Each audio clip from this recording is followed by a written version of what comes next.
Hey, look, man, when I make this video, I'm not taking away from the talent of the Pittsburgh Steelers or the fact that they're 8-3 right now. And that, Mike Tomlin is a good coach and the culture and all of that. But we got to also have a real conversation about something that feels obvious coming out of Pittsburgh.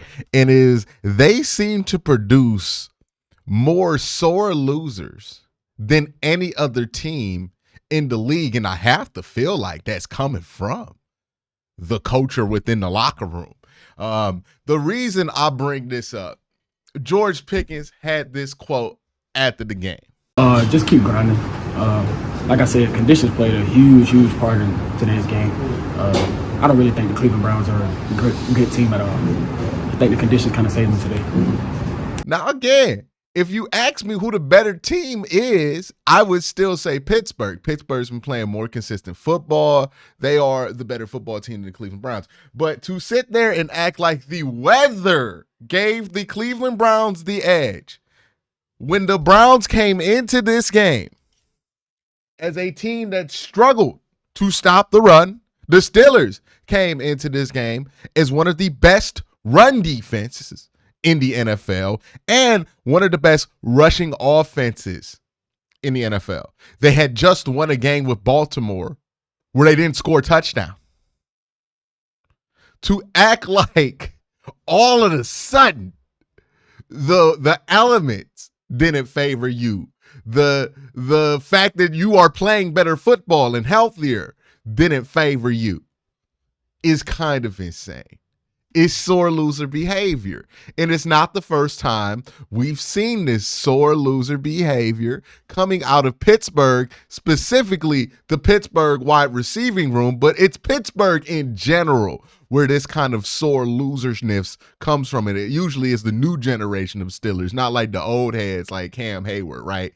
Those guys seem to know how to handle success and failure quite well. But it's the George Pickens, right? When Chase Claypool was on here on TikTok Live talking about, I hope the Browns get clapped by the Chiefs after he lost to the Cleveland Browns in the playoffs. TJ Watt tweeting, it should have been me, basically, after Myles Garrett wins Defensive Player of the Year. These dudes are the sorest bunch of losers in the NFL. And yeah, is me being a Browns fan, does that make it easy for me not to like Pittsburgh? Oh, 1,000%. Right? I don't need a reason to dislike Pittsburgh. I don't need a reason to root for Pittsburgh to fail. I had that shit born into me. It's in my blood. I just get happy when I see the Steelers lose or the Steelers go through something. That's just natural to me. I don't need any extra motivation. But this kind of sore loser stuff that they pull, it makes seeing them fail much better. Now, we'll see what the Steelers do for the rest of the season, right? We've seen Pittsburgh, as much as we're going to mention that 2020 season, right? We've seen Pittsburgh go to an undefeated start. I believe they got to like 11, 12, and 0. People thought that they were going to win some playoff games. They look like a really solid team. They play a team like Cleveland, who nobody had any expectations for coming into the playoffs, especially since they had just had a round of COVID run through the team. And all of a sudden, they out the playoffs. The Browns beat them now. We'll see what Pittsburgh is. But if there's anything that's defined Mike Tomlin in his run as a head coach and the culture of the Pittsburgh Steelers since winning that Super Bowl, since the retirement of Big Ben, outside of the fact that he never has gone under 500, and he deserves a lot of credit for that. It also seems that he breeds a lot of sore losers. Like undeniable at this point. Like every time the Steelers lose a game, they ain't supposed to. Like Najee Harris was doing this shit last year, right? Like their whole locker room was doing this last year. That's just kind of who the Pittsburgh Steelers are.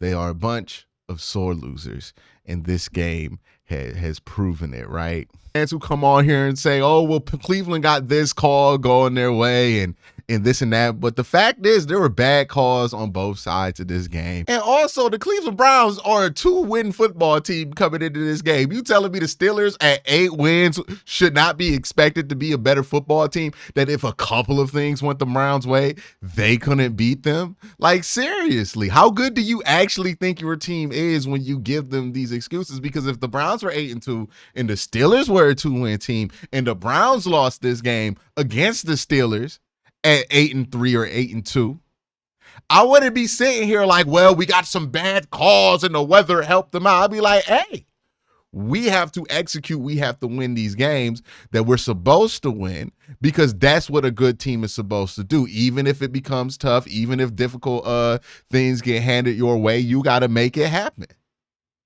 But no, that's not the self-evaluation Pittsburgh does. It's everybody else's fault with Pittsburgh. When they can't get a trade done, it's everybody else's fault. When they don't get a win, it's everybody else's fault, right? Like, that's the one thing you got to, like, look at Mike Tomlin a little sideways. Like, the culture of personal responsibility there in Pittsburgh just is non-existent.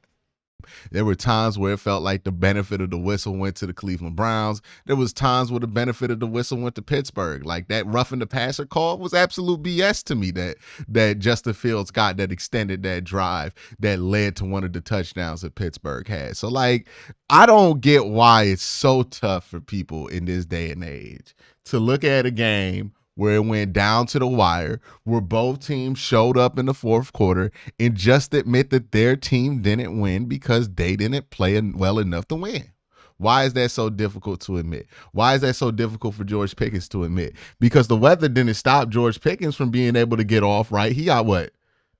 4 receptions, 48 yards. Maybe he didn't get off like I thought he did. But Calvin Austin got off, and you would say that Calvin Austin's game would be more affected by the weather given that he's smaller and he relies on speed, but he was able to get 78 yards, right?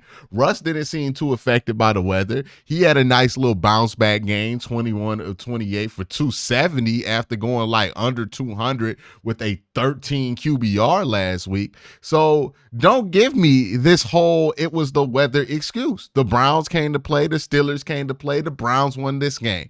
Will they win? Will the Browns win the next one in Pittsburgh? I don't know. I mean, like, the Browns haven't won in Pittsburgh in a very long time, and this doesn't feel like one of them teams that has a chance to do and break some history this year. But we'll see where the Browns are when they get there. But the fact is, this has nothing to do with that next game against Pittsburgh. The Browns played Pittsburgh on November 21st, Thursday Night Football, in Cleveland in snow. And the Browns did more to win that game than the Pittsburgh Steelers did. And I don't care what excuse Pittsburgh tries to throw you. Oh, it was the weather. The weather did not benefit the Cleveland Browns. Nick Chubb has not been running the same way Nick Chubb had run in years past. Jerome Ford is not like a world eater as a running back. It's not like Jameis Winston is Josh Allen or anything like that. He's not a real threat to run the football. Pittsburgh, they got Najee, they got Jalen, 2 running backs that Pittsburgh fans can't stop telling me are top tier. They have an offensive line that Pittsburgh fans keep telling me is top tier.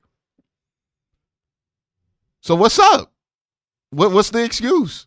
How are you using snow as the excuse? I didn't know that Pittsburgh was a finesse team. Right? This is the snow game is the game that Pittsburgh's supposed to win. Like, Mike Tomlin is the one that came into this game talking about we got the advantage because we play weatherproof football. So what's up? What do you mean the weather got in your way, brother? And this is emblematic of Pittsburgh. Whenever they take an L, whether it be the biggest of L's or the smallest of L's, they handle it like a bunch of sore losers. That's how Pittsburgh is now, right? And if they lose in the playoffs, they'll do it again. They are what they say they are, and they constantly come out here and reinforce the idea that they're sore losers. TJ Watt can't show Myles Garrett the same respect Myles Garrett showed TJ Watt when he run Defensive Player of the Year, right? For the past 3 years, whenever Myles Garrett talks about TJ Watt, he's always put him up there as one of his equals. He's always said that TJ Watt is one of the better players in the league and one of the best defensive players. It's never uttered an ounce of disrespect towards TJ Watt, whether he won Defensive Player of the Year or not. Myles was always happy for whoever won that award and knew that, hey, if he wants to get it, he just has to make his argument even louder than it was the year that he didn't get it, right? That's how Myles Garrett operates. TJ Watt doesn't get the award. He turns into a crybaby. He doesn't want to talk to Myles anymore. He doesn't want to acknowledge his existence. Why? Because he didn't win one award, you fucking baby. Like, the Steelers, like, give off so much, and, like, excuse my language here, but I have to say it. It's so much made energy. You feel me? Like, it gives off that kind of energy to me, because every single time they take an L, they don't handle it with grace. And it's cool. You're still 8-3. Nobody's questioning if the Steelers are going to make the playoffs. Everybody's looking at this like, hey, the Browns got one off on them. Same way they got one off on the Ravens. And you know what? When the Browns got one off on the Ravens, did Lamar Jackson talk about how the weather affected the game? Or how, you know, the Browns are actually the better team, even though they won that game? Or did he just say, hey, we got to do what we got to do to win next week? Real leadership, Lamar Jackson, right? Not a sore loser. Lamar Jackson, the Baltimore Ravens. As much as I despise them as a rival, they're not sore losers when they lose. Hell, you got to give it to Joe Burrow. He got beat by Cleveland so many times that he didn't come in here with that sore loser stuff. There's only one team in this division that every time they take an L, turn into a bunch of whiny little baby, and it's the Pittsburgh Steelers. Every time they take an L, just pay attention to it. Every time Pittsburgh takes an L, how many times do they have their players come out there and cry and whine and complain? And then you wonder after a while, like, hey, Mike Tomlin does a lot of great stuff, but is he out here breeding these sore losers behind the scenes? Because it seems like a lot of sore losers come out of Pittsburgh. A lot of them, a healthy amount of them in the last like 5 years specifically, right? The Hines Wards of the world, the Cam Haywards of the world, those dudes weren't sore losers. They held it down. But these new dudes out here, this new generation of Steelers players led by the leadership of TJ Watt, bunch of sore losers. We'll see if they win a playoff game this season.